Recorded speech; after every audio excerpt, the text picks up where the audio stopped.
Welcome to the Stronger Than Steel podcast with your host, Austin Davidson and John Keir, talking Steelers all the time. Now, here's Austin and John. Hello and welcome back to the Stronger Than Steel podcast. My name is John Keir, and joining me as always is my co-host, Austin Davidson. Heyo. It's Season 2, Episode 66, and Austin, it is the final time we will be podcasting, recapping a Steelers game due to the fact that they suffered an embarrassing defeat at the hands of the Jacksonville Jaguars on Divisional weekend by a final score of 45-42. I think really something that none of us really saw coming, and certainly we didn't see coming, and I think a lot of people in Pittsburgh did not see coming. A game that really left the team kind of shell-shocked, and it's been a few days where we were left to pick up the pieces.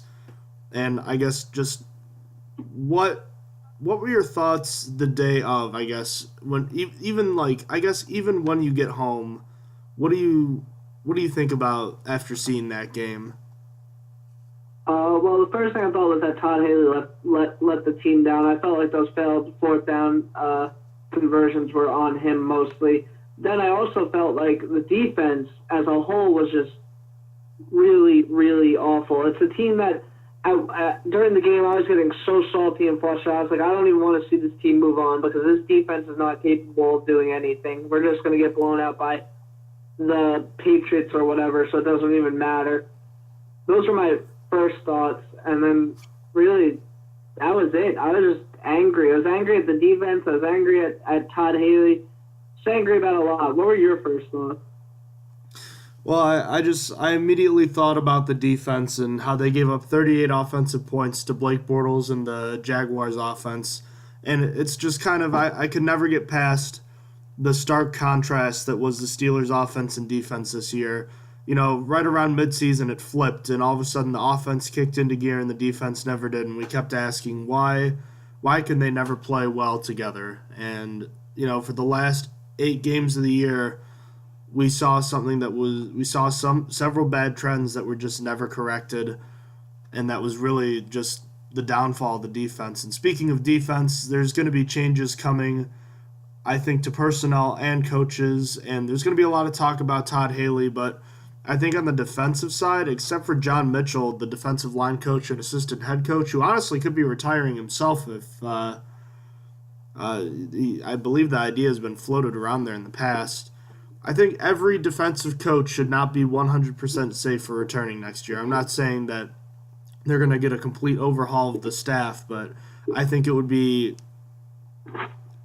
foolish to kind of blindly put faith in these guys again next year after how bad the defense was in the latter half of this season. Now, again, the wound is still fresh, if you will, so there's still, a lot to consider before the Steelers make decisions, but it's clear that Mike Tomlin didn't give a vote of confidence for his coaching staff remaining the same as it was last year. And obviously, some of it is due to retirements, and we'll get into that later, but I think on the defensive side, there's still a lot of work that needs to be done.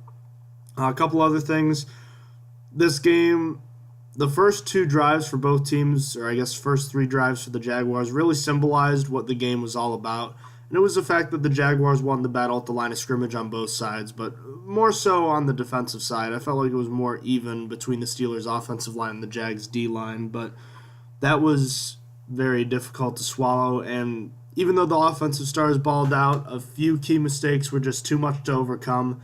And I thought this was the most disappointing playoff defeat in recent memory. I find it to be worse than the Tim Tebow game by a long shot, in my opinion. The only game that I've heard, kind of being referenced in the same area as this game was the 1995 AFC Championship game against the San Diego Chargers. But this is definitely, I have to think this is the most disappointing loss in the Mike Tomlin era, I would have to think.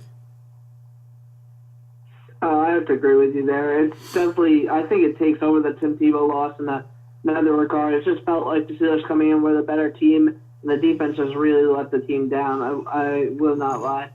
But, yeah, that's really all I have to say. as far as the Tebow game went, the Steelers were missing, their starting running back. They were missing their starting free safety, who was a Pro Bowler. Ben Roethlisberger had just recently suffered a high ankle sprain about 3 weeks prior, so he wasn't at full strength. They were on the road, and they basically dared Tim Tebow to make a few big throws, and he did that day. So, I'm not saying the Steelers shouldn't have won that game because I still think they should have, but I think this game is far more disappointing given the circumstances of this particular game. But we'll get into it in a minute. The last injury report for this year, wrap things up. Marcus Gilbert left with a concussion. It was actually on that first 4th down and 1 play. His head smacked the cold turf pretty hard. Hopefully he'll be okay. Vince Williams left and returned after going through concussion protocol. And Eli Rogers hurt his leg. I thought he was in concussion protocol too, or was that somebody else? I think Fitzgerald Toussaint. I don't remember Eli Rogers being claimed to be in a concussion protocol, but maybe I might have missed that. No, I think you are right. Toussaint went through protocol and returned. Beyond that, we know of some players that will be getting surgery on various injuries that they suffered throughout the year, and we'll probably learn more throughout the week of who will be getting what body parts cleaned up. So as we knew, Tyler Matakevich was going to be getting shoulder surgery, and it's not considered serious as he was able to play through the injury this year. Ramon Foster is also going to be having surgery, and now that the Steelers season is over, we can kind of shift to full focus to Ryan Shazier and his health. So we'll, signs are he seems to be optimistic, and that's the best we can tell you right now. So I guess, Austin, it's time to get into the game. This loss came down to a lot of different things, and I think this is going to require a breakdown that's going to be a little more specific than we usually get into. So I guess let's start with the coaching, and when we analyze each decision that was made, I think it's important to remember that it's usually not just the offensive coordinator or the special teams coordinator. A lot of things are usually signed off by the head coach, or with specific play calls. It's also important to remember that the quarterback may have the ability to change a play or something like that. So there's a lot of things to consider and a lot of things we still don't know the answers of. So I guess let's keep that in mind. And obviously we'll start at the top. We'll start with Mike Tomlin.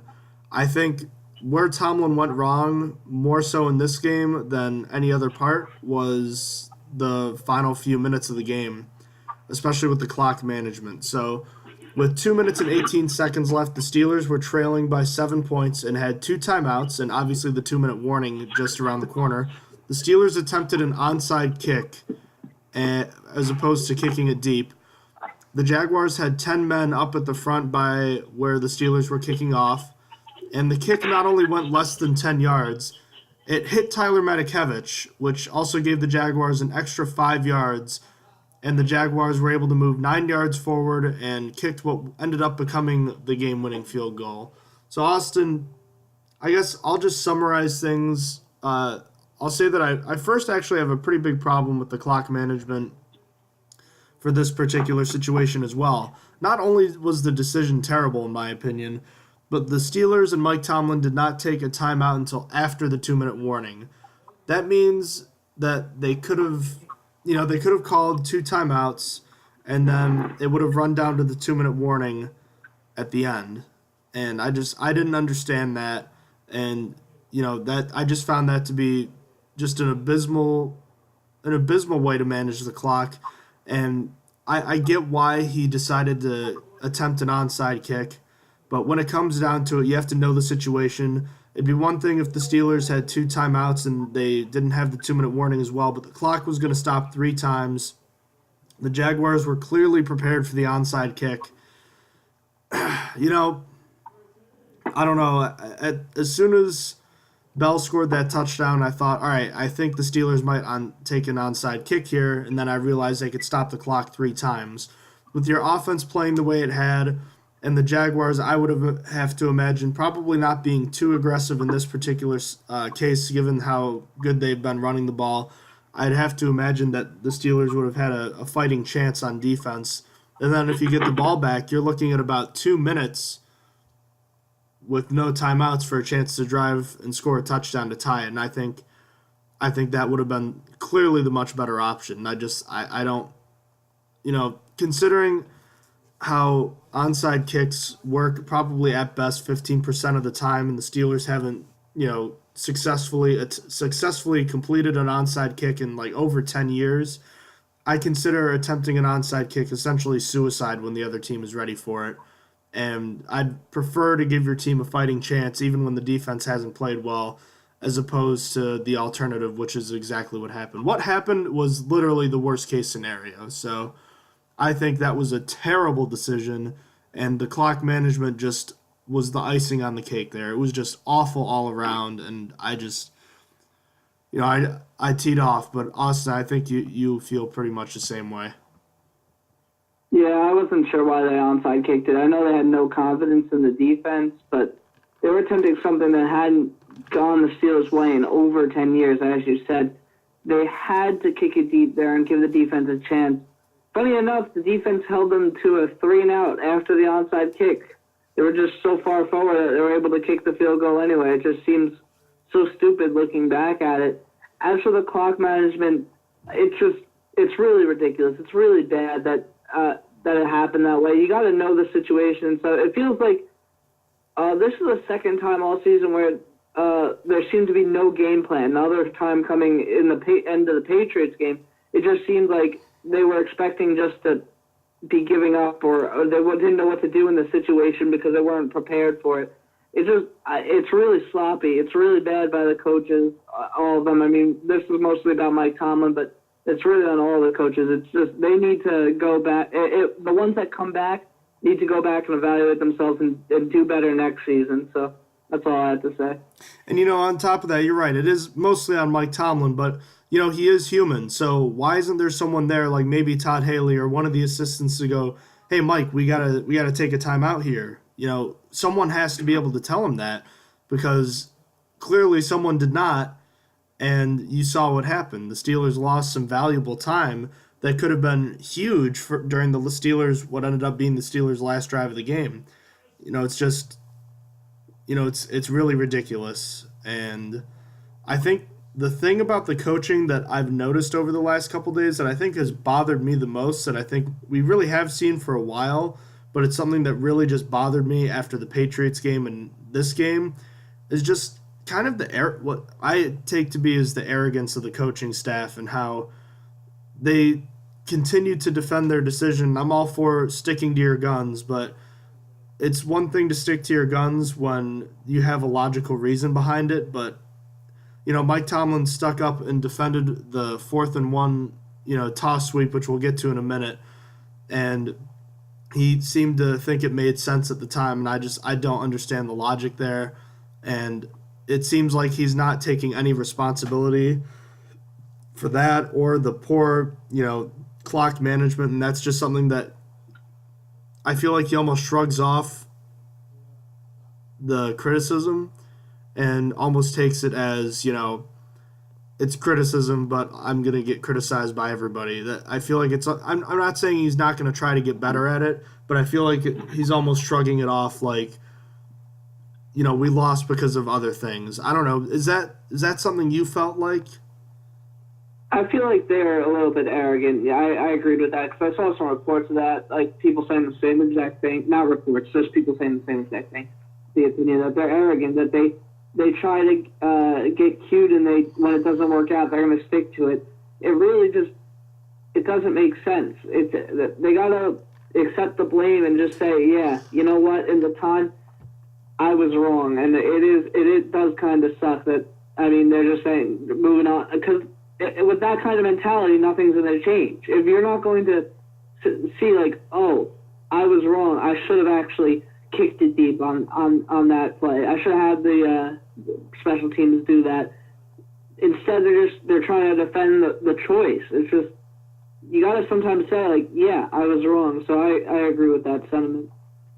And maybe it's just in the wake of the game. Maybe it's something that Mike and the coaching staff that does remain will look back, a month from now, 2 months from now, and say, you know what?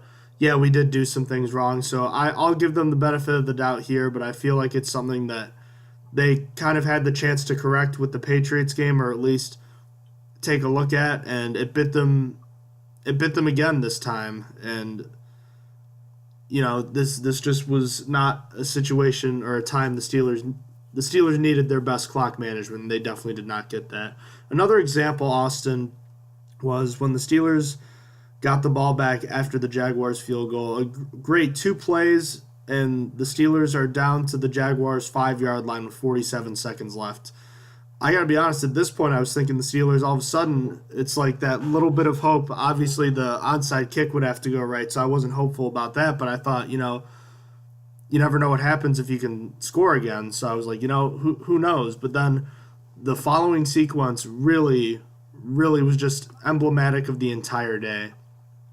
The next play, Ben Roethlisberger suffered an intentional grounding penalty, which without any timeouts means that there's going to be a 10-second runoff and a running clock when the play is set up again. So, I guess with this sequence, Austin, as soon as as soon as the flag came out, I was thinking immediately just like either spike it or just immediately run the field goal unit on, because you knew it was going to come. The lack of, I guess, structure that came from this, because even after everything was set up, it felt like it was a good 5 to 10 seconds before the Steelers ended up running a play.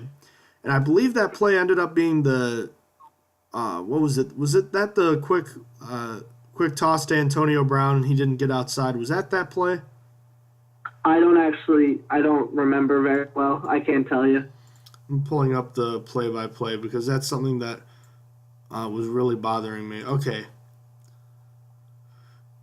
That was a 10-play drive? Oh, so it wasn't just 2 plays. Okay, let me back up.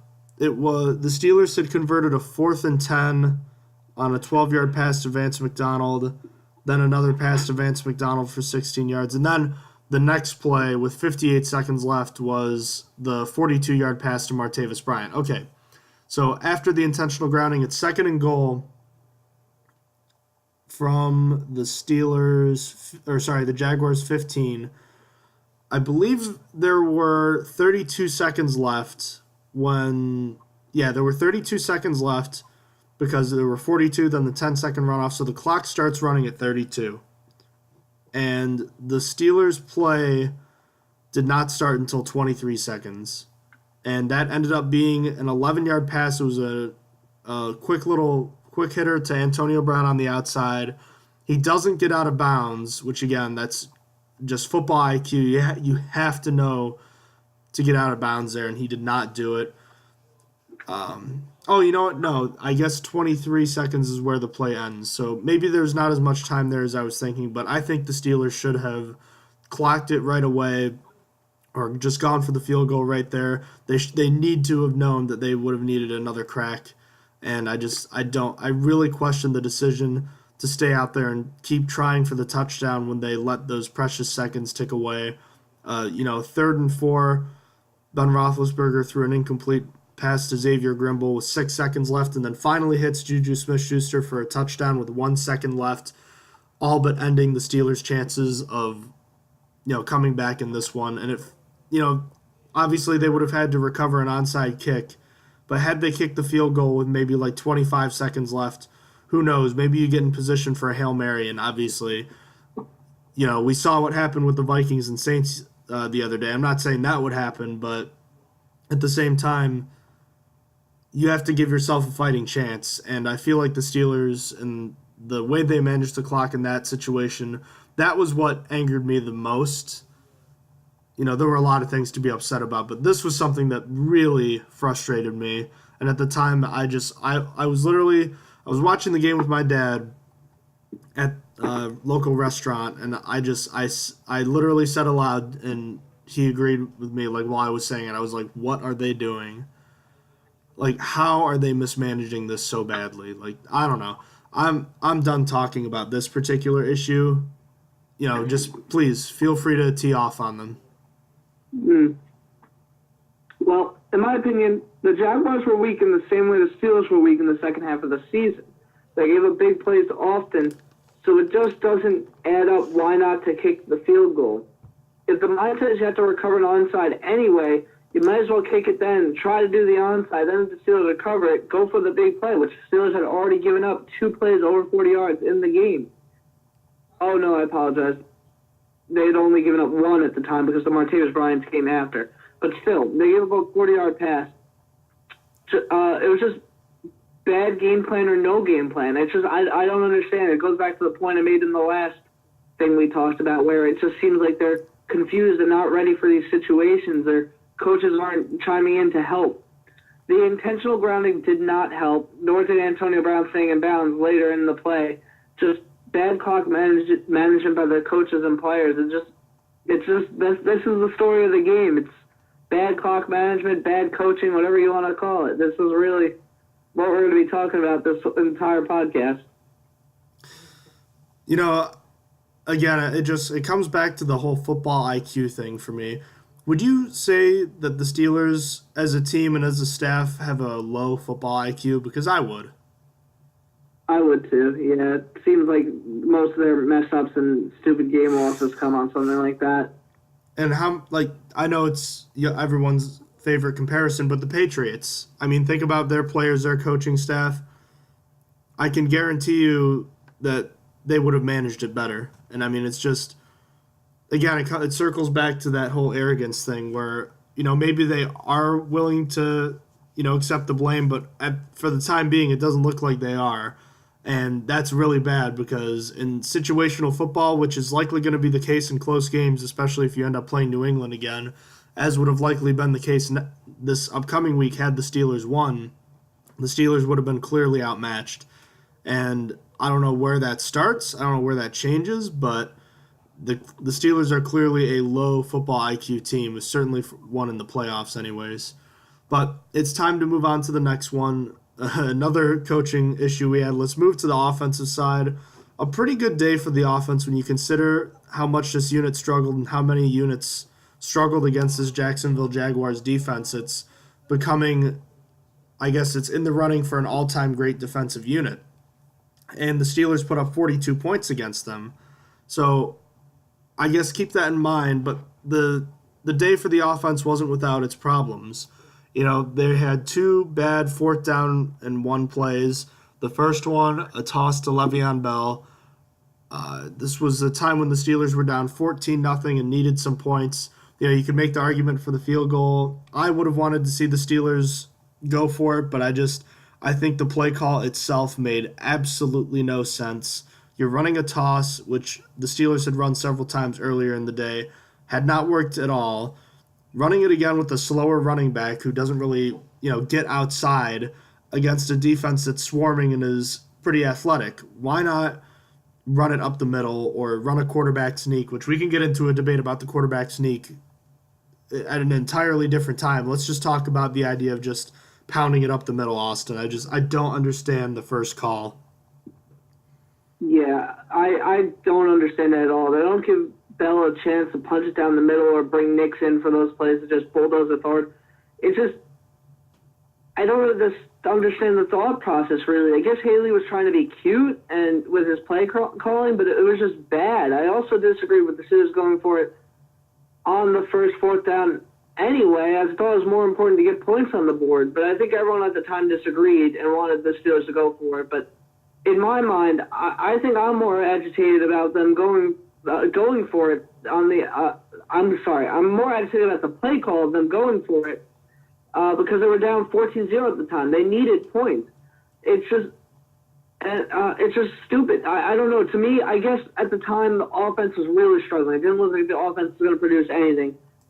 But in my mind, and in retrospect, now it looks really bad because those 3 points could have came in handy later. But it's just I don't know. I didn't like the entire play call. I understand getting aggressive, but I feel like you needed to get some momentum there on your side. Anyway, on that second 4th down, that ball was catchable. I will say that. Ben placed it pretty much perfectly for Juju, and he kind of needed to come down with it. But still a bad call. The ball had to be forced into tight coverage, and it should have still been put into the hands of Le'Veon Bell, who finished with 16 carries. That was not enough. That was totally not enough. And the game got out of control even quicker this time, so he wasn't really even able to rush that much. But it doesn't make sense. Both of those should have been carries by Le'Veon Bell. If he carried it both times, didn't get it both times, there would be no issue at the moment. There would literally be almost, I mean, sure, people would be pissed off, but there would be no issue with the coaches because people would say, all right, that was probably the best call you could have had right there. It's just how it is. I don't understand. People would still probably make the quarterback sneak argument that he should have just ran it forward, but I don't know. What do you have to say on the subject? Well, at the very least, you can make that argument, and that's the only valid argument, whereas instead now you've opened up a can of worms, and you're talking about, well, think about this. I vividly remember the game in Cincinnati when Shazier got hurt. The Steelers were facing, I think, a 4th and 1, a 4th and 2, and on that play, they went to Bell, and you know how Bell always likes to take his time, go to the line, wait a few seconds, pick his hole, and then he, starts forward, gains his yards. On this play, he decided he was going to get that first down, and he just ran right forward, and he absolutely ran over Dre Kirkpatrick. Do you remember that play? I do remember that play.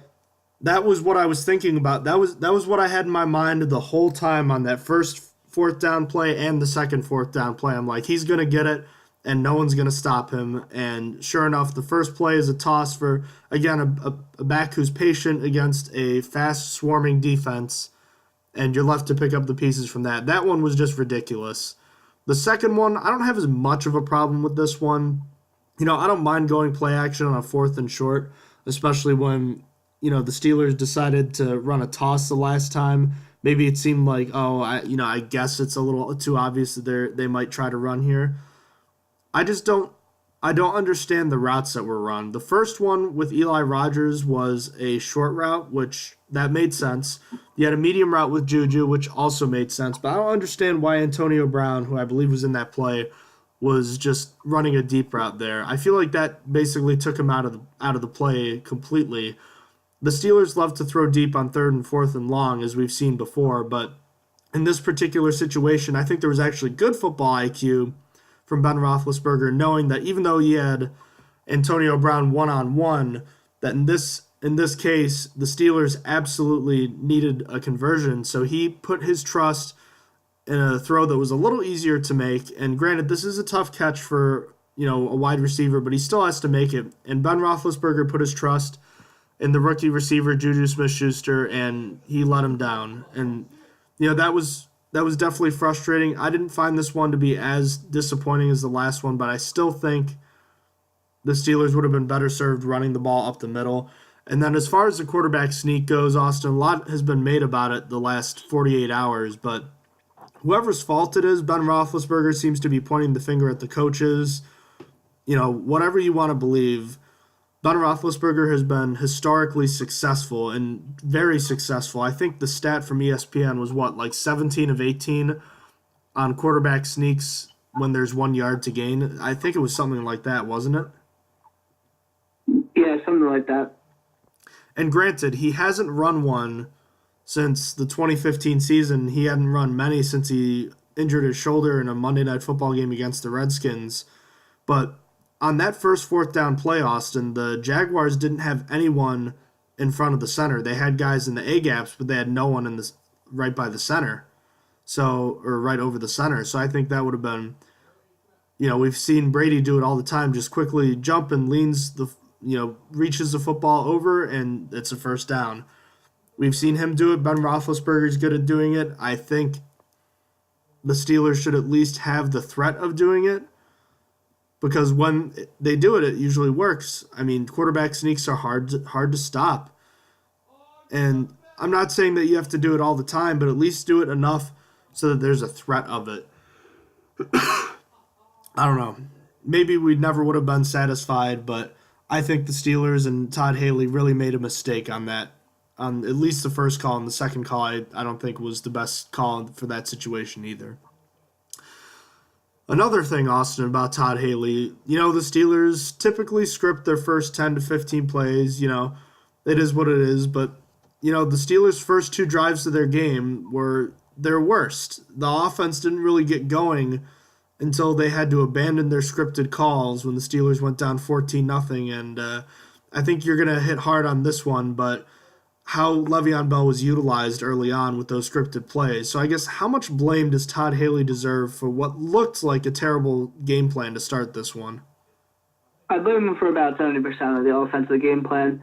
Just what's really bad, I feel like it's always him who's trying to confuse opponents by not attacking their weakness, and not using Bell initially was a prime example. Is foolish and stupid. I think most of the bad calls in this game were on Haley. Tomlin was involved in some of them, I'm sure, but I feel as though it's Haley who's made the majority of these awful calls. But what do you think? I think you can definitely deserve, some of the players definitely deserve some of the blame because it is about execution, but it really speaks to something when the offense produces once they abandon the scripted play calls. It really tells you how bad the game plan was, and maybe not necessarily the lack of preparing, but the lack in quality of preparing, if you will. Maybe it was a slow start for the players, but I think Haley had a bad game plan to start in it. Whether or not it was the players that let him down in it too, maybe that's something that has to be considered, but it was an ugly start. And when the Steelers got behind and had to kind of turn to their typical play calling set, they produced a lot more. So, take that as you will. On to the defensive side. This is probably the most interesting one to talk about because I don't know. Well, first of all, everyone wants Mike Tomlin fired, and Todd Haley's been a lightning rod for the discussion of being fired. But Keith Butler is someone that's maybe kind of flown under the radar, but the last 2 years, in the last two playoff losses, the Steelers' defense has been absolutely picked apart. They gave up 38 offensive points to Blake Bortles and the Jaguars' supposed one-dimensional offense. The players were absolutely out-executed and outplayed, but at the same time, would you question the game plan and identity of this defense? Where do you start with Butler in this defense? Well, Butler needs to train backup signal callers. This is what pissed me off the most about him because it's clearly his fault. Since losing Shazier, communication between the defense hasn't been the same, and it is his responsibility to have a backup signal caller ready to do so. It is not that hard, but the Steelers weren't ready and paid for it all the way into this game, as there were several miscommunications that caused blown coverages. Butler has one more year for me. The defense looked to finally make a turning point upwards after being bad since 2012, but in the beginning of the year, halfway through they just collapsed. And there's a lot of first-round talent that Butler has been able to work with, and likely we'll have another first-rounder this year. It's just he can't make something out. If he can't make something out of the defense next year, he needs to go. That's just how it's going to be. Because he's had all the time in the world. He's had all the talent come his way. Guys that I'm sure he's approved of because it's going to be part of who he's training. It seems like he is part of an issue here. I mean, not in this game, but the defense hasn't really been good since 2012. It's been a while. And it's just, I don't know, if he can't fix it next year, he needs to go. The Steelers need a new defensive coordinator if that's the case. What do you think? I actually have pretty similar sentiments as you do. It was really frustrating seeing what happened to the defense over the second half of this season after they finished last year so well and they started so well this year. The Steelers have struggled with a lot of things under Butler the last 3 years. But one thing that stands above else that you mentioned was communication, especially with Ryan Shazier once he left the lineup. We saw time and time again that there were lapses in coverages and assignments that led to big gains. And I'm not sure why this has been such a big problem. I don't really remember this being an issue with the Dick LeBeau-led defenses, but it's obviously a huge concern. When Ryan Shazier went down with an injury, the Steelers needed someone else who could step in and communicate the plays and schemes clearly. And it's obvious that the Steelers, as you said, Austin, didn't practice that or have anyone else prepared.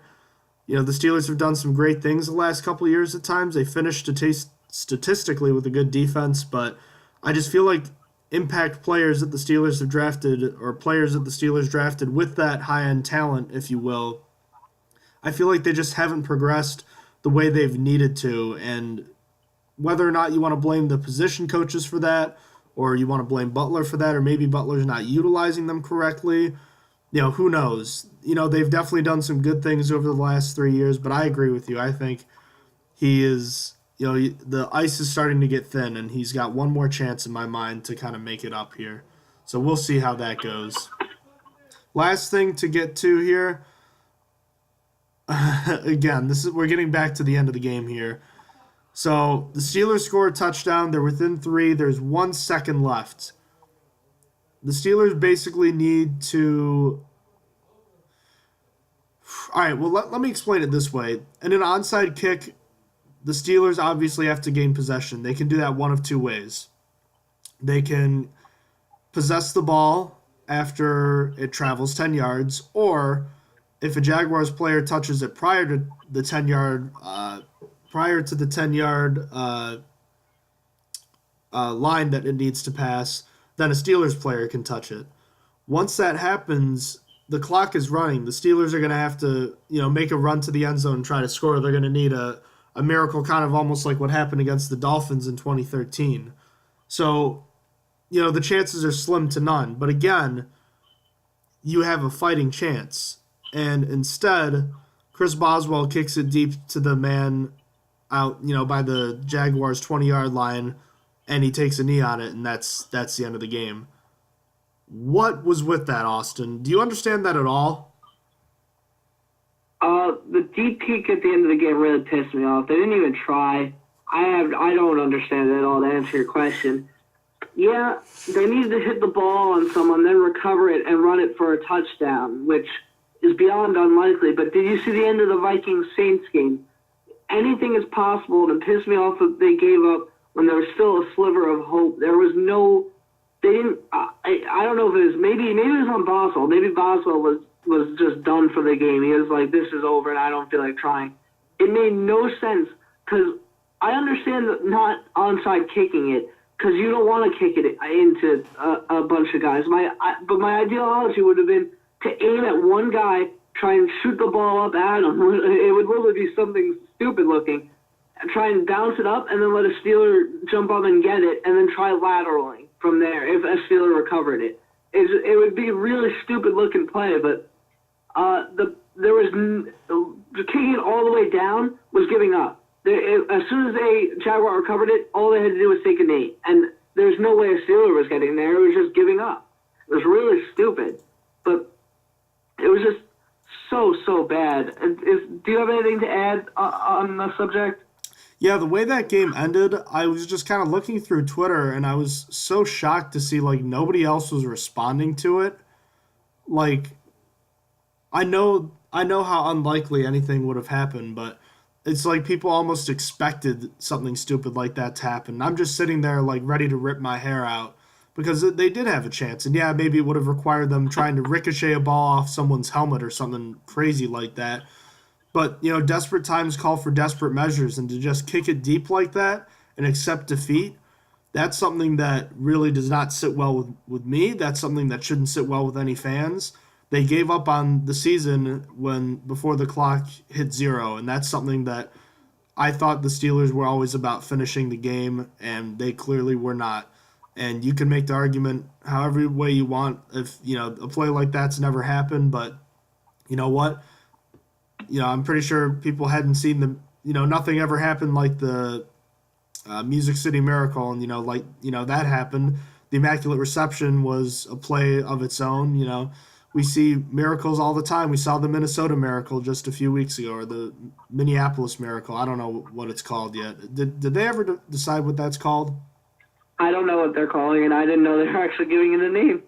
It's like the Minnesota Miracle, the Minneapolis Miracle. Either way, it's gonna roll off the tongue nice because of the alliteration. But the point is that there's still a small chance, even if it's 1/100%, the Steelers still have to try that. And the fact that they just gave up on it really left a bad taste in my mouth, and it should have left a bad taste in the mouth of every Steelers fan. All right, Austin, have we picked apart the coaching enough today? I think we have, but I feel like this is a great time to just add this little tidbit in because I don't think we had it at the end. But I just find it hysterical after all this ripping on the coaching and stuff.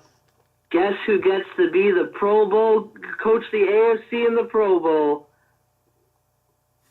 We do. The Steelers do. The Steelers coaches are coaching the AFC team. So that's just great and funny. Enjoy your undeserved trip to Orlando, guys. Yep. In any case, there was a lot that went wrong with the coaching, Austin, but there was also a lot that happened with, the players on the field. So I guess let's start with the offense, and I guess that's, where pretty much all the good was. So I guess let's start with Ben Roethlisberger, a guy who finished the game with over 400 yards and 5 touchdowns. He became the first quarterback in NFL history to throw 5 touchdowns in a playoff game and still lose. I guess what kind of all right, we'll go through and grade every position, if you will, or position group, but what do you have to say about Ben Roethlisberger? Because, yes, he played very well and he had some perfect throws, but he also contributed to 14 points for the Jaguars. I don't know. I'm kind of split on how I feel about his performance. Well, I think I took the high ground for him. I kind of sided on the better side. If he won this game, this would have been talked about as one of the top games in his career, despite throwing the pick and the fumble 6 he gave up. To just deal with the bad first, the fumble that was taken back for 6 was bad. It was really bad. He took way too much time on that throw when he was under pressure a lot on the day. So that was a bad mistake that resulted in points for the Jaguars.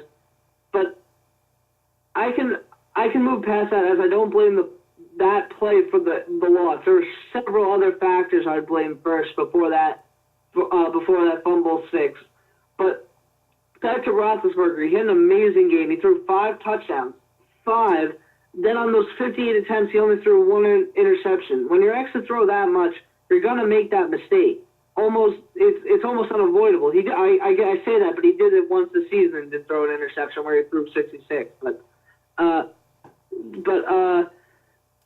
I almost discount that interception he threw entirely. But I know people are going to disagree with me on that, but it's just he was asked to throw way too much. The game plan should have been more in Le'Veon Bell's hands. But again, the game got out of control, and the coaches didn't use Bell like they should have. So, I mean, it's hard for. I almost blame that interception on coaching. I almost take it away from Ben and say, you know what, you should have ran the ball more, because I felt like Miles Jack made a great adjustment on the play. I thought it was a pretty decent throw. He could have put a little bit more on it, but it's just hard for me to put that interception on him when he's asked to throw that much, and he shouldn't have been. It just, I don't know, but enough of that. It's like he threw for 469 yards, 5 touchdowns, and had that fumble that resulted in 7 for the Jags. All this against a team that has been amazing against the pass. So for me, here it's a B+ is a grade. It literally, if he didn't have that fumble 6, I would still put him at an A+ despite the interception. It literally brought him down an entire grade because of that fumble 6. It was just so it really did. It screwed up. It was the most. If it didn't happen, the Steelers might have been in a different position. But I mean, for me, it wasn't even the worst thing that happened. It was. There were so many other factors. But what do you grade Ben Roethlisberger for this one? So, what was your official grade for the Ben Roethlisberger? B+. B+. Okay. I gave Ben Roethlisberger a B, and this is kind of unfair, I think. You know, his final numbers were great, and he had some amazing throws, some of the best throws I think he's ever made. Some improvisational plays where he carried the ball a couple times. I think his play where he kind of lateraled to Bell is one of my favorite plays of all time. But, you know, the mistakes he made were critical, and sadly, because the defense didn't do anything to help him on Sunday, I feel like I have to grade him for the mistakes he made.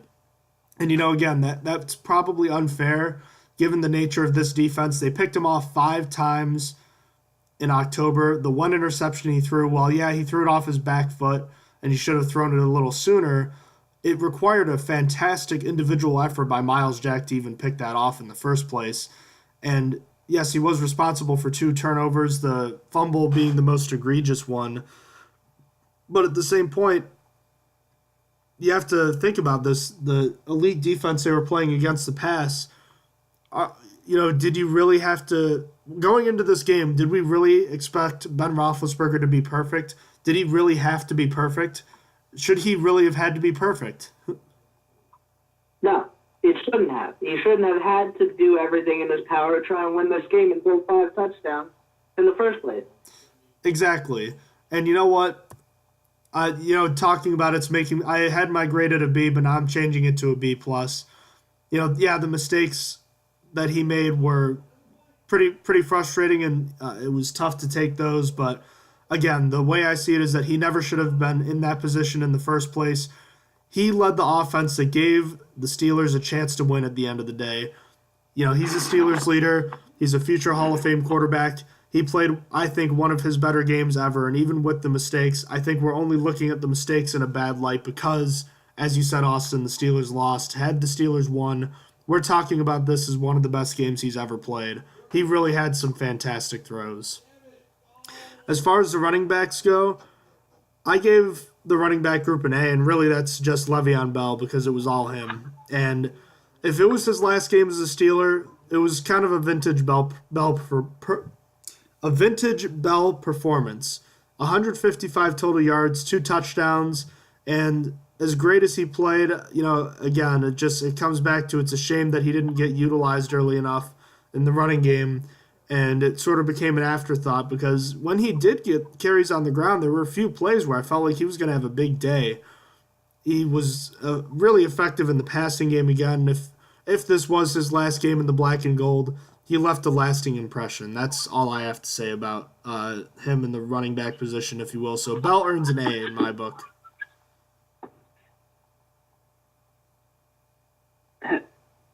You there? Hello? What was your grade Hello? for Le'Veon Bell? I gave Bell an A. He averaged just over 4 yards a carry on 16 carries. But where he was really impressive in the passing game was in the passing game, where he caught 9 passes for 88 yards and an incredible bobbling touchdown. So for me, he gets an A because he did what he was asked.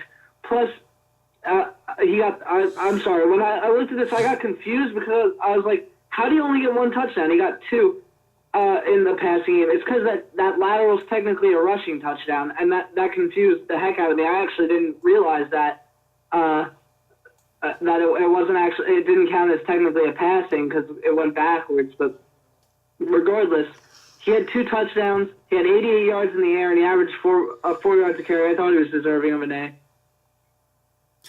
Alrighty, what about the wide receiver group? And as it feels like this has been the case for almost forever, where you could just grade Antonio Brown and then everyone else. But I guess if you had to grade this unit, where would you go for them as a whole? As a whole, I'm giving them a B+. Antonio Brown had a better game than last time, surprisingly. I expected Jaguars cornerback to do better against him this time, but he managed to get 2 touchdowns in this one when he got none in the first time, and only 25 less yards on 3 less catches. I'll take the 2 touchdowns over the 25 yards and 3 more catches any day, especially when both of those touchdowns were epic. One was a one-handed grab and great coverage where he literally caught A.J. Boye's arm while catching the ball. And then the other being a clutch one on 4th down, but that was really, he's really amazing. He is our Lord and Savior. But as for the other receivers, Martinez Bryant, despite having only 2 catches, was pretty clutch, as both of his catches were long ones, and one was a clutch 4th down touchdown grab. So in my opinion, he did decent as well. Then Eli Rogers, surprisingly, I would have never expected this, had his best game of the season, totaling 42 yards on 5 catches, which isn't that much for him, but it was still good to see, and there was a couple clutch ones. One, he literally climbed the invisible ladder to catch a very overthrown ball, and I didn't think it was catchable, and he came down with it. For a second, I was really proud of him. So But moving to Darius Hayward-Bay, he dropped the one pass he was targeted for, so not much to say there. It was better anyway, really, as it came on the last drive of the game, and he would have been tackled in the middle of the field had he caught it. So I guess it was better that he dropped it anyway. And then finally, Juju, 3 catches for 5 yards and a super garbage time touchdown. I was beyond disappointed. He also dropped the ball on the second failed 4th down and 10 to 1. It was catchable despite being a hard catch. And had that it been AB, it probably would have been caught. I was just sad that seeing his stat line and how he performed, as I just expected more. Juju brings the grade down from what I would have given an A- down to a B+.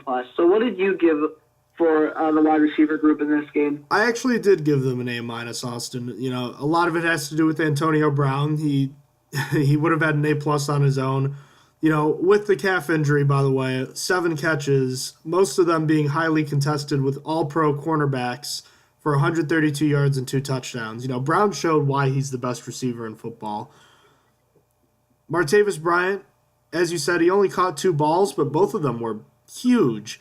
That 4th and 11 touchdown pass right before the end of the half is, if he doesn't catch that ball, the Steelers don't have a shot in the second half, at least in my opinion. You know, I swear, earlier in the year, he doesn't make that play, and that second catch he made put the Steelers in a position to score quickly so they'd have a chance to win. Obviously, the offense threw that away, but it wasn't, you know, his fault. I feel like Bryant really grew at the end of this season, even if he wasn't at his former 2015 level. We know he can play. Eli Rogers was surprisingly active in this game and had a couple of good plays in this one. That climbing the ladder play really was shocking. I didn't think that was something Rodgers could do, and it felt like a vintage throwback 2016 performance. You know, the real loser here was Juju Smith-Schuster, whom the Jaguars seemed to game plan to stop here. Looked like the moment was a little too big for the rookie, who just caught 3 passes for a measly 5 yards in what was essentially a meaningless touchdown. And he did drop that crucial 4th and 1 pass. You know, I guess as a whole, the unit produced pretty well. Juju's struggles really brought the grade down here.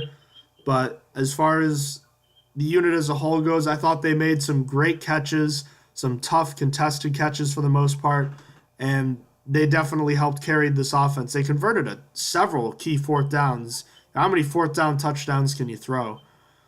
What about the tight ends, Austin? I give the Titans an A. Vance McDonald had a great day, getting 10 catches for 112 yards with a long 22.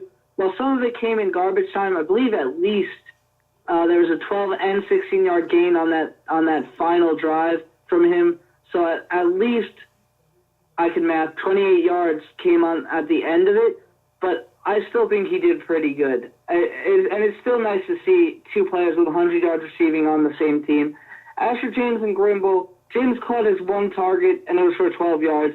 It was a really good play, actually. Most people might have forgotten it because it was early in the game, but he slipped through 2 defenders to turn something like a 7-yard gain into a 12-yarder and getting the first when it wasn't a first down at first. It wasn't like it was 3rd down or anything, but it was still a really good play from Jesse James on his only target of the game. And then Gribble was only targeted once, but it was overthrown, so it wasn't really catchable. Really, you can't expect much out of the other 2 tight ends when Vance is playing most of the time, and Vance's performance was great. So he carries the tight end group to an A. And, I mean, Jesse James's 1 catch only helped them anyway. So what do you have for the tight ends? I gave the tight ends a B+. This was finally the game where we got to see Vance McDonald break out, and it was a great sight to see. He led the team in targets, believe it or not, and consistently found open room in this one. I felt like he was solid, but not a great blocker in this one. If McDonald can stay healthy and play like this, then the Steelers may have finally found their answer at tight end. You know, Jesse James added a good 4th down, a good catch in this game, and Xavier Grimble had a pass go through his hands in the end zone. I forgot about that James catch because I remember him having only 1 catch, but I didn't remember what it was. The reason this grade is a B+ and not higher is because of the fact that McDonald made a couple of what I thought were not necessarily boneheaded, but a couple of plays where he should have run to the outside and run out of bounds. But instead, he decided to try to get some more yards and ran upfield, and it cost the Steelers in the end. You know, not just that, but obviously it contributed. So as far as the offensive line goes, Austin, they played a really tough unit. Did they lose? They may have lost the battle at the line of scrimmage at times, but I feel like this unit held their own. But at the same time, they also still gave up a couple of big plays too. Where do you have them? I gave them a B. 2 sacks given up isn't the worst in the world, but add on the 7 total tackles for a loss and 7 total quarterback hits and 2 passes deflected by defensive linemen from the Jaguars, and that's bad. That's actually really bad. Just not a good day for this unit, but despite the bad day, I do keep them at a B, as this was no easy task to keep this defensive line in check. So really, keeping them down to 2 sacks is pretty decent for who the Jaguars are, as who their identity is. They're literally call themselves Jacksonville. So, I mean, I would say it's not that bad. So I still gave them a B. What did you give them? I gave the Steelers' offensive line unit a B+ in this one. I feel like they struggled early on as the rest of the team did, but, that may have had more to do with the whole offense. This unit struggled typically more than it is, used to, given the fact that this is, one of the best offensive units in the league. But, I apologize. But that being said, I think they actually performed very well considering who they were playing.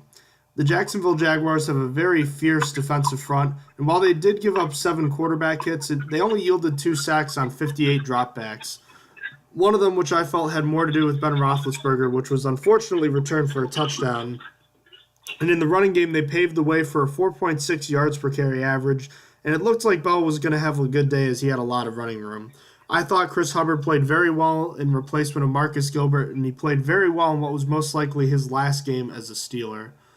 So, Austin, I guess, good to great things for the offense. On the defense, we got to start with the defensive line. There were problems on every level of the defense here. So, I guess, let's start with the defensive line. What grade did you give them? I gave them an F straight off the bat. There's no pressure, and money runs just keep getting to the second level. That's just what gets you a failing grade. No one did anything on the defensive line. Stephon Tuitt was the best, in quotation marks, of the group, with 3 tackles and 1 quarterback hit. Hayward, the All-Pro, and Alualu, his backup, had the same exact stat line with 1 solo tackle.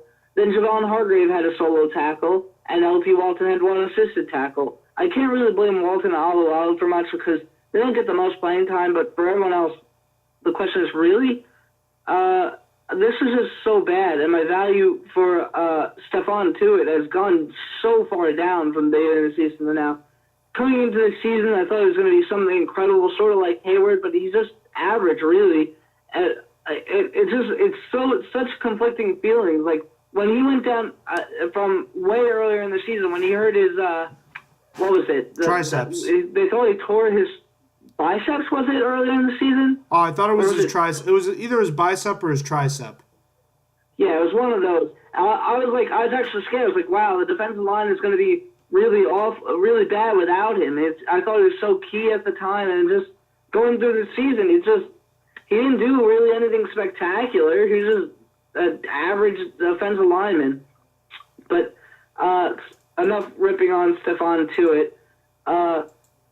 It's just the whole defensive line did awful in this game. But just want to know something even more awful? Not only were there not any sacks, but there were no tackles for a loss in this game for the Steelers. They did nothing to move the Jaguars back, and that's partially on the defensive line. There are obviously pass rushing linebackers get some for that too, but it's just all bad, man. What did you give the defensive line as a grade? There's no other way to put this, Austin, but they got their asses kicked on Sunday. Nobody on the defensive line stood out at all. We thought the Steelers had a fantastic defensive line, and for the most part this year, they've had a good defensive line with Cameron Hayward at an all-pro level. He was nowhere to be found on Sunday. Him and Javon Hargrave, both finished with a single tackle. Stephon Tuitt fared a little better, although he had 3 tackles. I don't really remember him making any plays. As you said, Austin, when you don't tackle the opposition for a loss in the entire game, that means you're not getting into the backfield. That means you're not doing your job. That means you're not, getting in there yourself. That means you're not freeing up the linebackers to get in there and do things themselves. They got beaten up. and it's inexcusable. They gave up a ton of yardage on the ground, and they didn't make any negative plays to offset that. This was easily their worst game of the season when they needed to have one of their best. And you know what? Actually, they didn't even need to have one of their best. They knew it was coming too, and that's what makes this even worse, is that the Steelers knew they were going to get a heavy dose of Leonard Fournette, and they couldn't stop him. That is embarrassing on a lot of levels, and I'll jump right into the linebackers because I gave the defensive line an F. I gave the linebackers an F too. These guys weren't any better, in my opinion. It was clear the Steelers never figured out what they could do, or really they kind of realized they couldn't effectively replace Ryan Shazier. It's clear that Vince Williams is not a very good linebacker when he has to shoulder the load and he has to be a guy who has to make more plays and call the signals. But, we could see he was overextended. So, fair enough. I guess he's going to struggle. Beyond that, TJ Watt got a good dose of what the playoffs are like, just like Juju Smith-Schuster. I don't think he was completely ready for this moment, and he seemed overmatched on Sunday. Fair enough this time. Okay, you're a rookie, fine. It's obviously disappointing, but there's still room to grow. As far as the other linebackers go, there's a reason why Sean Spence was not on a roster for most of the season. And nothing against Sean Spence. I love his story. I think he's a great person, but he's definitely not a starting caliber player, and he showed that on Sunday, along with fellow reserve inside linebacker LJ Ford, who's a fantastic special teams player, but there's a reason he doesn't play a lot either. I didn't think he was necessarily bad, but I just wanted to point that out. The guy who really frustrated me here was Bud Dupree. I think, I kept thinking this year we were going to see the second half of 2016 again, the player that surfaced at times this season, but he was just never consistent enough. In this game, he was another no-show. It'd be one thing if Dupree was consistent in coverage and setting the edge against the run, but he didn't do anything well consistently, and he's running out of time. He may not even get another contract, and the clock is ticking on Dupree. And I don't think he's as bad as Jarvis Jones, but the way I see it is he's just not consistent. He's got to get better. He's got to be better than what he is now. What did you think about the linebackers? I gave him a D-. Sean Spence is bad. He's old and slow and can't make those tackles. I really miss Ryan Shazier. At least he is fast and cover a guy. And he's also a playmaker. There was a play that I know if Ryan Shazier was there, he was gonna make that interception. Sean Spence just barely missed it. I forget really the surroundings and stuff. It was kind of not that important of a play, but Sean Spence nearly had an interception. And knowing Ryan Shazier's playmaker ability, it would have been. So that would have been a difference maker. I don't know if we even mentioned that yet, but also the defense forced no turnovers, which in itself is just embarrassing against Blake Bortles, when Blake Bortles was actually excellent in this game. But back to the linebackers as a whole, not much pressure was applied at all, but I guess this unit applied the most out of any of the other units, as T.J. Watt had 2 quarterback hits, and Spence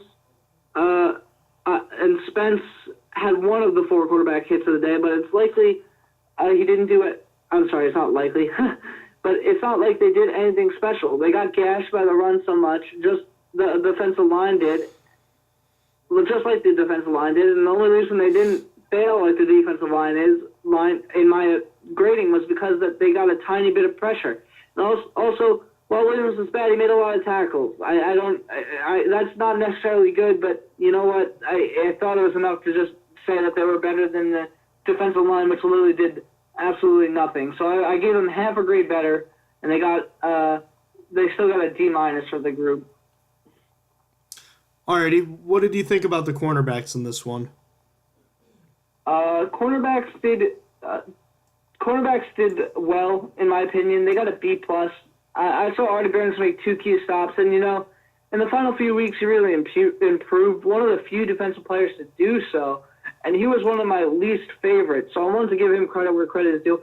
He did, however, give up that big play to Cole at the end of the game. But what's funny, I think I blame that on Joe Hayden too. Joe Hayden lost his assignment, and Mike Mitchell went to go cover the wide-open man that Hayden left. And Sean Davis was down at the line as a quarterback spy, I believe. I was trying to watch the play over. He might have been manned up with someone, but he wasn't like... He wasn't involved. He ended up on the running back in the backfield. I wasn't quite sure. He was either a quarterback spy or manned up on the running back in the backfield. Regardless, Artie Burns lost his safety help because of Joe Hayden. Even then, I think the corners did fine as a whole. That deep ball was the only one they allowed to connect, and none of their receivers did good, really. The leading receiver was T.J. Eldon, only because he got that 40-yard catch and run, which isn't quite the corners' fault, really. It is on the safeties and linebackers to stop that kind of play. So I think the corners earned themselves a B+. I think that's a fair grade. What did you give the corners?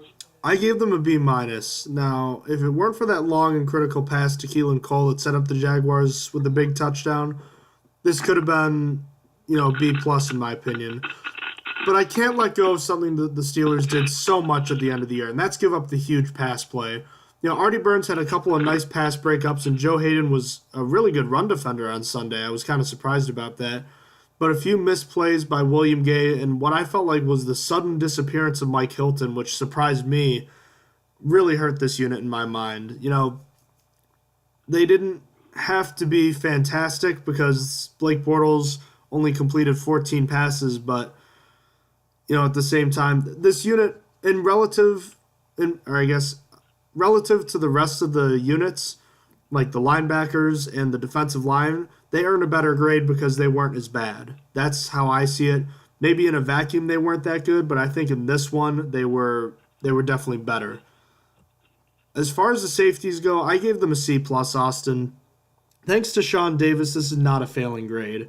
He wasn't great on Sunday. He wasn't an impact player, but he also made a ton of tackles and prevented a lot of longer runs from turning into explosive touchdown runs.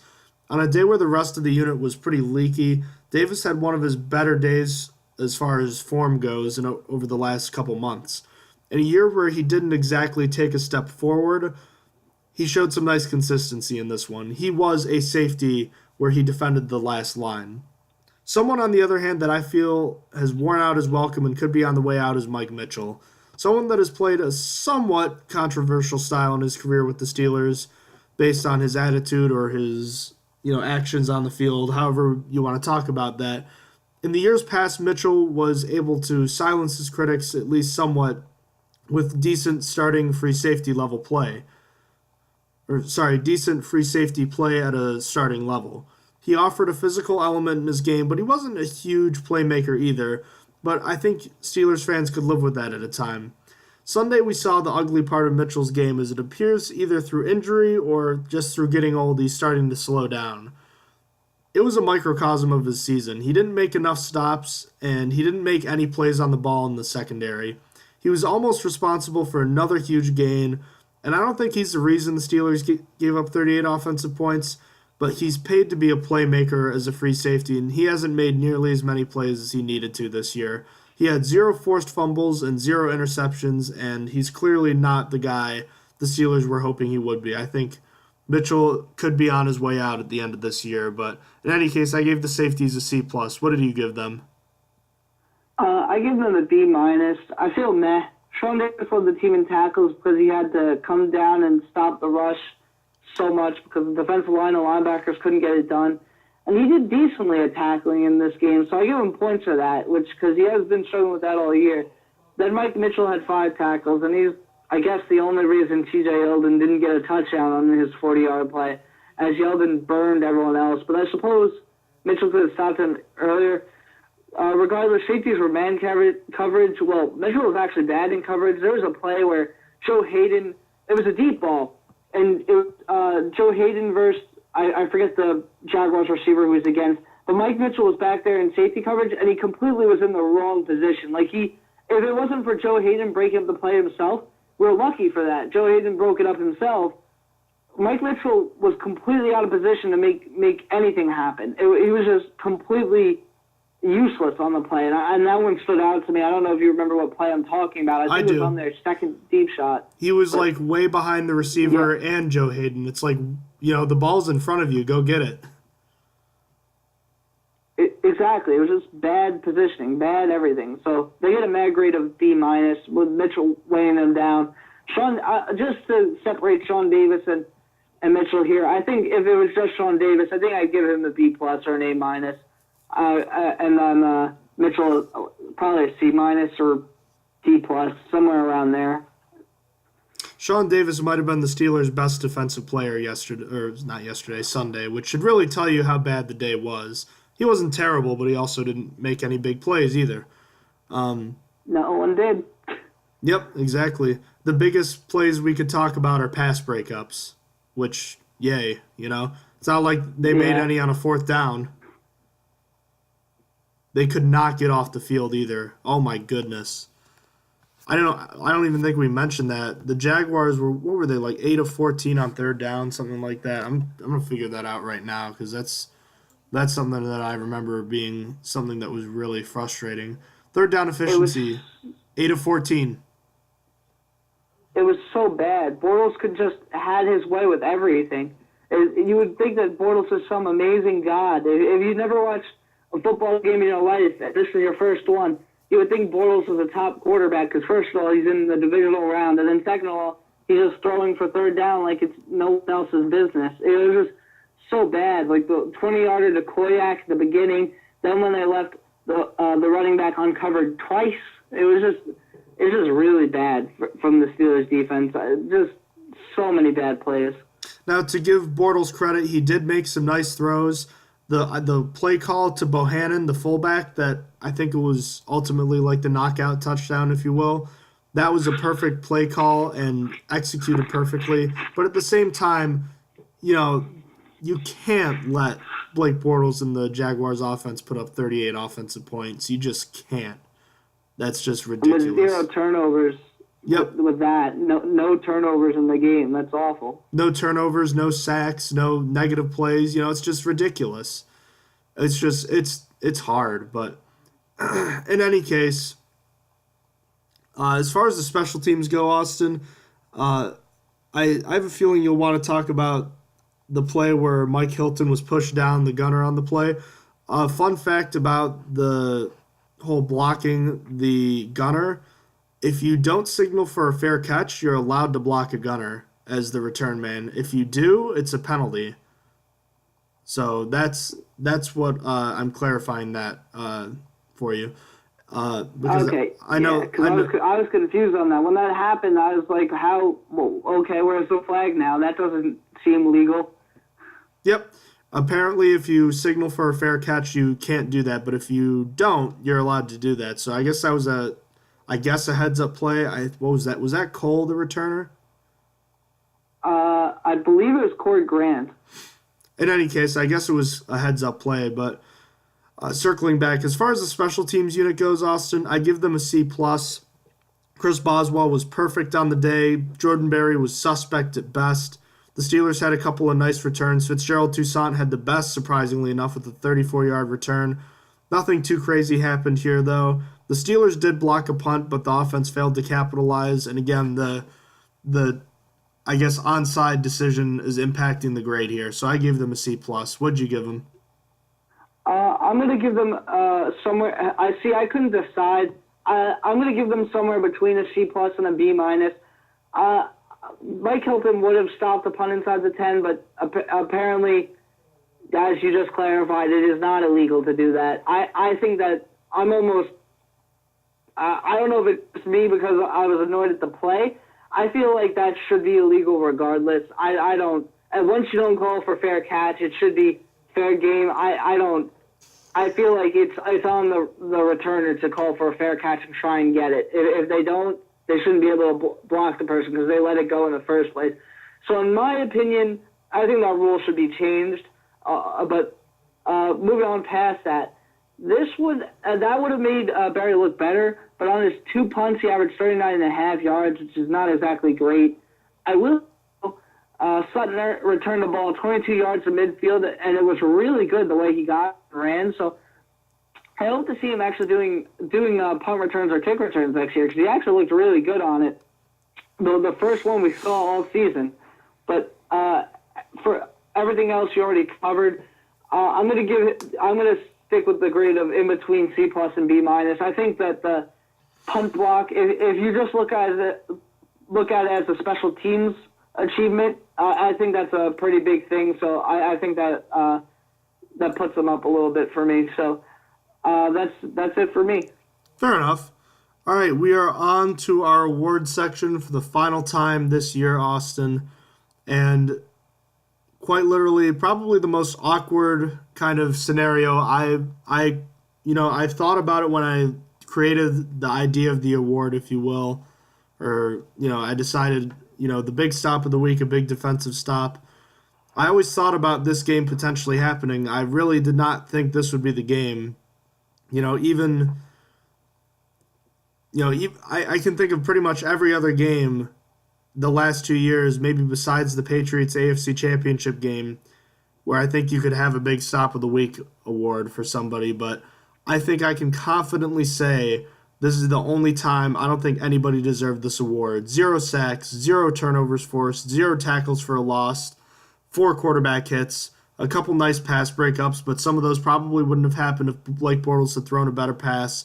Nobody earned the big stop of the week award this final week of the year, and I feel pretty comfortable not handing it out. I don't think anybody deserved it. So congratulations, Pittsburgh Steelers. Nobody earned the big stop of the week award. Way to go. So who earned the player of the week? For player of the week, it was a little easier than a job than you had, but for sure the Steel player of the week, for me it was easy. No mistakes. It's almost who you expect to see here every game. For 7 catches, 132 yards, and 2 touchdowns when apparently he wasn't 100%. I didn't buy into that whatsoever, but apparently he wasn't. Antonio Brown wins our final Strongman Steel Player of the Week of the season. Alrighty, and there were a lot of good plays to choose from on offense as far as the last play of the game this year. We decided to go with the Steelers' second to last touchdown, the only rushing touchdown of the day. Ben Roethlisberger stepping up into the pocket and then starting to take off, and he gets about, I think, to like the 8-yard line, something like that, a couple of yards in front of the line of scrimmage, and then turns and it looks like he's about to throw it, and you're immediately thinking, what are you doing? And Ben knows what he's doing. He's throwing it backwards. He throws the lateral to Le'Veon Bell, spins around, makes a man miss, and drives into the end zone.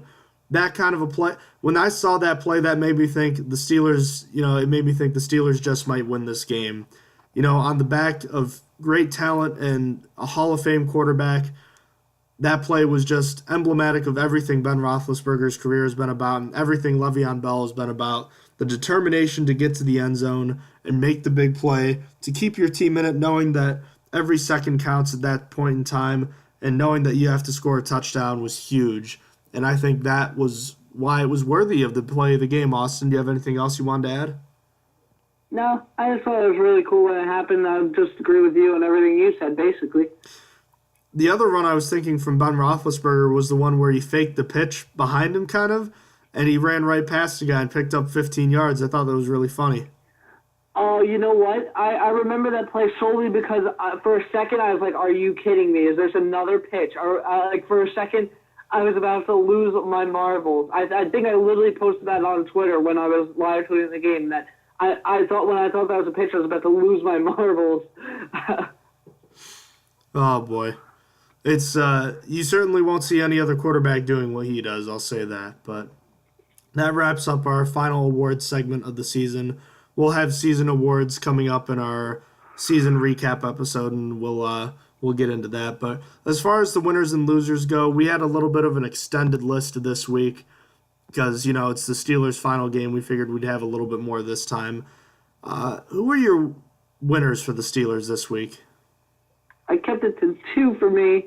Vance McDonald is one. Vance shows a lot of promise. He's young, and if he could stay healthy, he is dangerous. We saw that in this game. I really feel like the Steelers got a steal in getting Vance, only moving down 13 or 14 picks from the 28th pick in the 4th round to the 9th or 10th pick in the 5th round to get him. The Raiders and 49ers have a coin toss to do to figure out which one it is. That's why it's 9th or 10th, but not bad. And he showed his value in this game. And my second is Eli Rogers. And possibly his last game as a Steeler, he finally had a decent game for the first time all season to put on his resume for other teams. And I don't imagine him coming back. Nonetheless, he impressed for the first time all season, making big catches that were important, despite not getting that many yards. So who impressed you? Le'Veon Bell impressed me. He didn't get to carry the ball on the ground as much as he probably should have had the game not gotten out of hand, but he was fantastic in all facets again. Pass protection, catching the ball, running with the ball. He showed that he is worth a decent amount of money. Whether it comes from the Steelers or another team is yet to be seen, but as I said before, if this was his last game with the Steelers, he showed in his last game what he was all about. And the same could be said of Antonio Brown. Obviously, this isn't his last game with the Steelers, but he's the best in the NFL. There's no sane argument against it. Anyone who argues against it is wrong, and this game proves exactly why. Not being at 100%, so they say, dominating terrific coverages on a bad calf, making contested catches on deep passes. He came down with a lot of balls that he should not have, and that makes Antonio Brown a winner. My last winner is Chris Hubbard. He probably earned himself a nice contract with another team as a starting right tackle. Chris Hubbard went from an undrafted bubble player to a reliable spot starter in just 4 years. Good for him, and I hope he gets paid and has a successful career elsewhere, since that's likely what's going to happen. I personally never saw this happening. In fact, I remember listening to the Terrible podcast, where their co-hosts discussed the possibility or likelihood of cutting Hubbard prior to the 2016 season. And how crazy does that seem now, the possibility of cutting someone like Chris Hubbard, who could probably start on 10 to 15 teams around the league. And that's insane. Yeah, just crazy to think about. Chris Hubbard's been a very reliable backup who's had to start a lot of games this season with Marcus Gilbert either being injured and or suspended. And he's definitely not the player that Gilbert is, and he had some rocky starts. But between the last 2 years, I think he became the most reliable, backup tackle, maybe in all of football. And I think that really speaks to Mike Munchak and Chris Hubbard as well. So he's definitely a big winner in my book. On the flip side, Austin, a playoff defeat at home. There's a lot of losers here, but who are the ones that stick out in your mind? In my mind, it was hard for me to pick a position. So every position besides the cornerbacks on defense is a loser for me. I don't need to explain why, as we really went into it before. It's just hard for me to pick losers when everyone did so bad. I just couldn't. It just seemed like everyone was a loser. My list would be a starting defense for the most part. But the second loser, or I guess my next few losers, are Todd Haley, Joey Porter, and Carnell Lake, as they all might be out of a job following the performance in this game. Not just on this performance, there's a lot of other things that play onto it, but I feel like this game might have put icing on the cake for Haley. I feel like there was mistakes on there, but we'll see. We don't really know. Who are the losers for you in this game? Really was the entire defensive line, but I'll give it to Cam Hayward, a guy who is a Pro Bowler now. Technically, he is now a Pro Bowler because of players who announced they weren't going to go, and an All-Pro. He leads this defense, and I'm sorry, but he was terrible. He didn't do anything to stand out in this one. Didn't rush the passer, didn't set the edge, didn't make the plays in the running game. He was supposed to lead by example for this defense, and he did not. Beyond that, I had the rookies, T.J. Watt and Juju Smith-Schuster. They both had pretty good seasons, especially Smith-Schuster, but it looks like the moment was a little too big for these guys this time. They couldn't rise above it in the playoffs, and I'm expecting big things from them next year, but obviously you would have liked to have seen more from them, but I guess if you're going to give them a freebie, now's going to be the time to give it to them. Bud Dupree was my biggest loser. Is he Jarvis Jones 2.0, Austin? Maybe he's not that bad, but I think all of a sudden last year, where we were talking about he's definitely going to be around for a while, all of a sudden I personally think there's a chance Bud Dupree might not get a second contract with the Steelers. That's how inconsistent I think he's been. Maybe I'm alone in that, but what do you think about that? Because I feel like there were times he just was not there. To be honest, I don't think he's going to even come back on his own. There were reports saying that he is thinking about not I can't think of the word for it, but not taking the fifth-year option in his contract. So he might not even stay on his own. The Steelers might not even have to cut him. I think he wants to move on by himself. So if that's what he wants to do, he could go for it, because there's the fifth-year option in his contract that he doesn't have to take, and he said he's thinking about it. He doesn't really know. He doesn't have to take it? I don't believe so. I believe that it's the option that if he wants to come back, he can. No? I thought it was a team option. Do you think you could check that out for me? Sure. Well, maybe because I didn't actually click the article. So I saw it from the surface. I assumed he was saying it. I didn't know. All right, I'm going to check it out in a moment because I'm curious about that. My last loser is Mike Mitchell. I'm sorry, but he was terrible, and he's been terrible all year. You know, maybe Mitchell was dealing with some injuries, and that's certainly possible, but I think his best days are behind him, and his antics have cost the Steelers more than he's helped the Steelers this year, and I think it's quite possible it might be time to move on from him, which would be disappointing for the locker room because I know he's a well-respected guy in there. They call him Coach Mitchell in there, and he is a liked guy in there, but at the same time, he has not produced the way he's being paid, so things are going to have to change.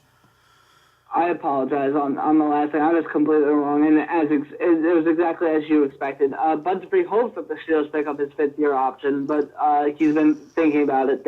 He wants to remain in Pittsburgh. My bad. I completely butchered it. Okay, well, either way, we knew there was an option, and I'm pretty sure if you're the Steelers, you pick up that option, right? Because if you don't, that means you have to go edge, right away. Yep. I think you have to. So we'll see what happens after that, but, I don't know. I don't really know what to think of him. We'll see. Is there anything else to say about this game right now, or anything else you want to get off your chest before the long off season? Because there's going to be a long time before Steelers football again.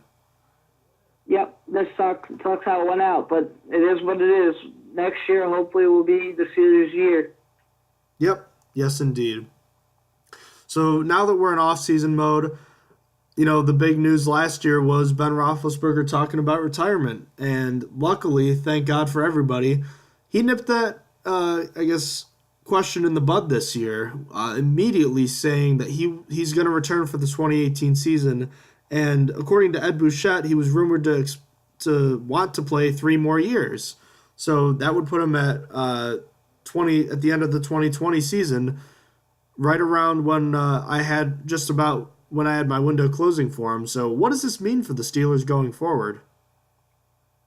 I feel like it's good for the draft and good for free agency.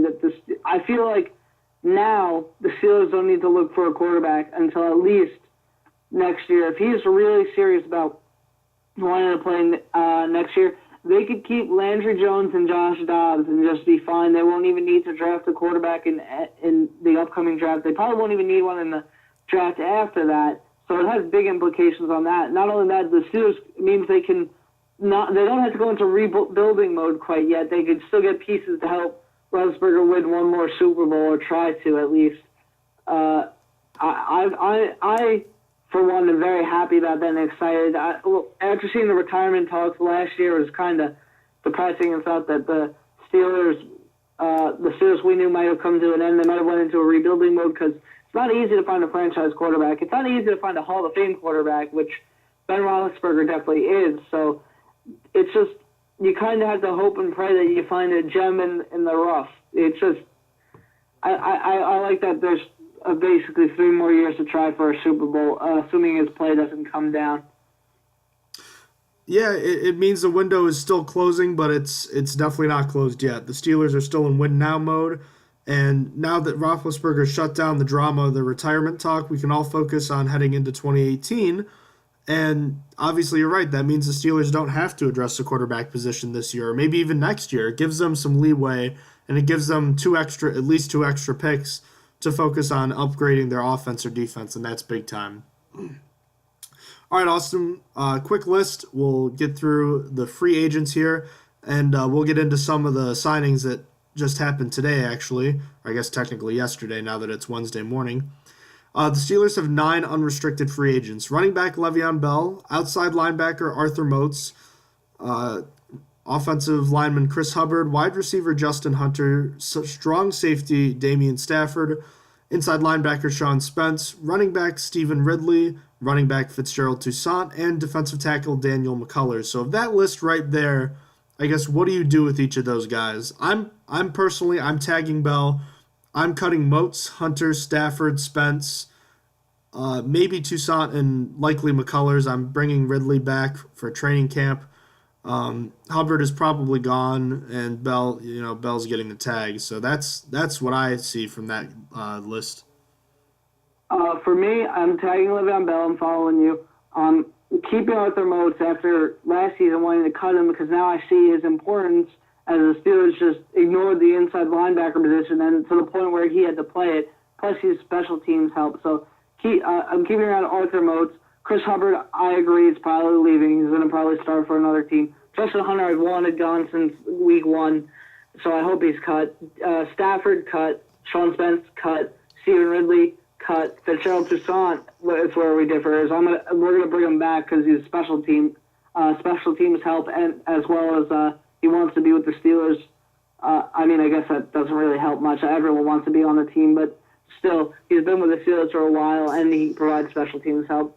And then Daniel McCullers leaves. That's my opinion on it. Alrighty. As far as the restricted free agents go, the Steelers have 5. I think the Steelers are tendering 4 of the 5, and that's Roosevelt next to fullback, outside linebacker Anthony Chickillo, kicker Chris Boswell, and receiver Eli Rogers. The one guy I'm not tendering is punter Jordan Berry. Now, I think Nix, Chickillo, and Rogers are each getting their original round tenders, but I'd give a higher one on Chris Boswell just because of how great he's been. And Berry, you better be bringing someone else in to compete with him next year because he was bad this year. That's how I see it. I am going to almost agree with you. Definitely on the Berry thing. The one thing I don't think is going to happen, I don't think Eli Rogers is going to be tendered. I think users are probably drove him out of Pittsburgh this season because of all the stuff he's on Twitter and stuff about how he's not that good, including me. Not on Twitter, but I've said a lot about him in this podcast. It's just I feel like he's going to move forward. I don't think that I don't know. I feel like the Steelers might just not want to offer him. I don't know. But I agree with the Nix, Chickillo, and Boswell sentiment, especially on the Boswell. And because I feel like Boswell's been a key piece to the special teams. He's been practically the only good piece about it in a while now. So I feel like you need to keep him around, especially for his second half season performance. In my first half season, there's questions about how good he really was, as he was not asked to do that many long field goals. In the second half of the season, out of nowhere, he was just hitting 50-yard field goals and just being great. So I think you need to keep Chris Boswell around, especially with the Josh Scobie days not being too far behind us at this point. I still remember those awful field goals he made. So that's what I feel on the subject. You want to know another kicker about Josh Scobie? Pun intended. I'm just kidding. Pun was not intended there. I got you. What is it, though? Josh Scobie kicked the game-winning field goal when the Jaguars beat the Steelers in the 2008 playoffs. Oh, Scobie. Yep. The only time he did something good. Yep. But in any case, the last list of free agents here, exclusive rights free agents. We have an update for these, but I'll list them for you real quickly. Interior offensive lineman B.J. Finney, offensive tackle Matt Filer, cornerback Mike Hilton, and center Mike Matthews are all exclusive rights free agents. So now the important news to talk about is that the Steelers today announced contract extensions for Xavier Grimble, the tight end, long snapper Cameron Canaday, and cornerback Mike Hilton. While they also announced the signings of several players to futures contracts, including defensive end Levon Hooks, linebacker Keith Kelsey, wide receivers Marcus Tucker and Justin Thomas, cornerback Deshaun Phillips, safety Jordan Dangerfield, tight end Jake McGee, and linebackers Matt Galambos and Farrington Huguenin. So I think this goes without saying, Austin, but I think we both really thought Mike Hilton coming back was the right decision to make. As far as the other exclusive rights free agents, I think B.J. Finney definitely gets signed, and I think Matt Filer does, and I think Mike Matthews does not. Yeah, I agree. I don't even have anything to add. I think that was a pretty easy one, to be honest with you. I agree completely, 100%. Alrighty, Austin. So we're about to head into the 2018 offseason. What's the biggest storyline? for the Steelers? With Ben saying he wants to play 3 more years at least, it's got to be filled with the franchise tag. Had Ben not immediately said, yeah, I'm not retiring for 3 more years, it would have been the biggest talk of all the offseason, in my opinion. But with that out of the way, it's got to be filled with the franchise tag. What do you think? I'm in complete agreement, and just runner-up there, I'm very interested to see what the Steelers are going to do with Martavis Bryant. Keep your eyes out for that. Beyond that, Austin, some coaching changes here, if you will. Steelers wide receivers coach Richard Mann has decided to retire. This guy is very good at what he does. He will not be easily replaced, and it's a shame the Steelers were not able to win a Super Bowl for him on his way out. So I just wanted to acknowledge his career and what he's done to help the careers of players like Antonio Brown, Juju Smith-Schuster, help them have good careers so far. So I just wanted to acknowledge that.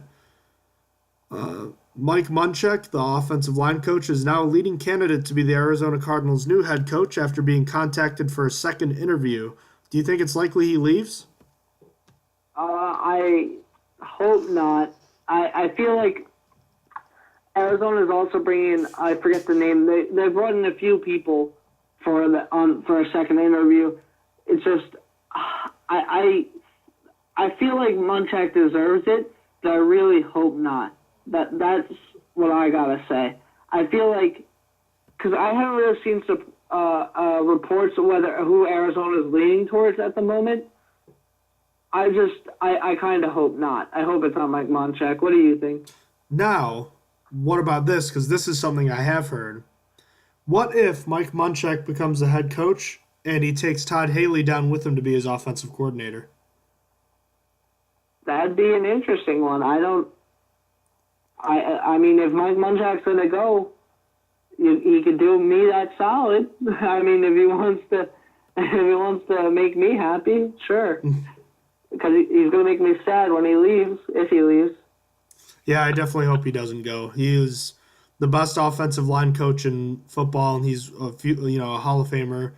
I feel like he could be a Hall of Famer for what he's done as a coach too. I think nothing speaks to how great of a coach he is than players like Alejandro Villanueva, Chris Hubbard, B.J. Finney, guys who are undrafted players who didn't even play offensive line, and all of a sudden they're all starting level quality players. I think that really speaks to what a great mind and technical coach he is. So I really hope the Steelers do not lose him. We already talked about the Steelers staff being chosen to represent the AFC in the Pro Bowl. The Steelers have the 28th pick in the NFL draft, Austin. They had the 30th pick last year. We'll get into pre-draft coverage in a little bit, but we're going to hold off until the end of the Super Bowl. We still have episodes to bring you recapping the rest of the exciting divisional round of playoff football, plus previews for each championship game. There's a chance we may have special guests on for each of those matchups, so we'll have to see what's going on there. But we'll keep you in tune with everything that's going on. The Steelers' season just ended, but our season has just begun. We'll be starting a new season of the Stronger Than Steel podcast in just a few short weeks once the Super Bowl ends, so stay tuned for all that. Austin, is there anything else you wanted to add before we wrap this one up? No, I think we're good.